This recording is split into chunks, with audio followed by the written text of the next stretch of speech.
একজন চোর একটি গাড়ির ভেতরে আটকে পড়েছিল। 3 দিন কেটে গেছে, কিন্তু সে কোনোভাবেই বের হতে পারছিল না। সে অনেক চেষ্টা করেছিল, কিন্তু সব ছিল ব্যর্থ। ভেতরে ভীষণ গরম ছিল, আর সে প্রায় মৃত্যুর কাছাকাছি চলে গিয়েছিল। ঠিক তখনই গাড়ির মালিকের ফোন এলো। মালিক জানালো, গাড়ির জানালাগুলো এমনভাবে বানানো যাতে বাইরে থেকে কেউ ভেতর দেখতে না পারে। এই কাঁচ শুধু বুলেট প্রুফই নয়, বরং শব্দও বাইরে যায় না। এটা শুনে চোর রেগে গেল। সে চিৎকার করে বলল, যদি তাড়াতাড়ি বের না হতে পারে তাহলে সে প্রতিশোধ নেবে। কিন্তু মালিক ফোন কেটে দিল। হঠাৎ গাড়ির এসি চালু হয়ে গেল, আর ঠান্ডা বাতাস আসতে শুরু করলো। চোর ভাবল, হয়তো মালিক ভয় পেয়ে গেছে আর এখন তাকে শান্ত করার চেষ্টা করছে।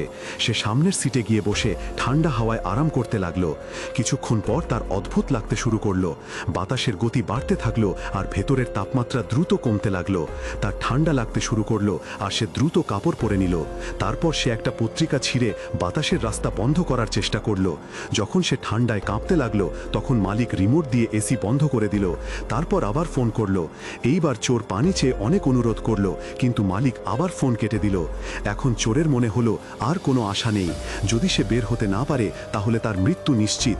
হঠাৎ করেই একটা পুলিশ গাড়ি এসে পাশে থামলো। চোর ভাবল, এবার হয়তো সে বেঁচে যাবে। সে জোরে জোরে চিৎকার করে সাহায্য চাইল, কিন্তু পুলিশ কিছুই শুনতে পেল না।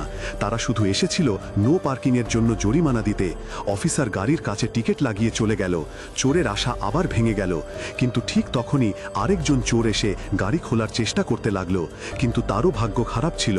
কয়েকজন মানুষ তাকে দেখে ফেলল, আর পুলিশ এসে তাকে ধরে নিয়ে গেল। কিন্তু আসল চোর তখনও ভেতরেই আটকে ছিল। রাত হয়ে গেল। রাগে সে বারবার স্টার্ট বাটন চাপতে লাগলো। হঠাৎ গাড়িটা স্টার্ট নিয়ে ফেলল। সে ভাবল, হয়তো এবার কোনো পথ পাওয়া যাবে। সে তাড়াতাড়ি গাড়িটাকে রিভার্সে দিল, আর পেছনের দিকে একখানা খুঁটিতে জোরে ধাক্কা মারল। ধাক্কাটা এত জোরালো ছিল যে গাড়ির পেছনের অংশ আলগা হয়ে গেল। সে জোরে লাথি মারল, আর অবশেষে গাড়ির পেছনের অংশ ভেঙে গেল। তোমার বাসাও কি একটা গাড়ি আছে?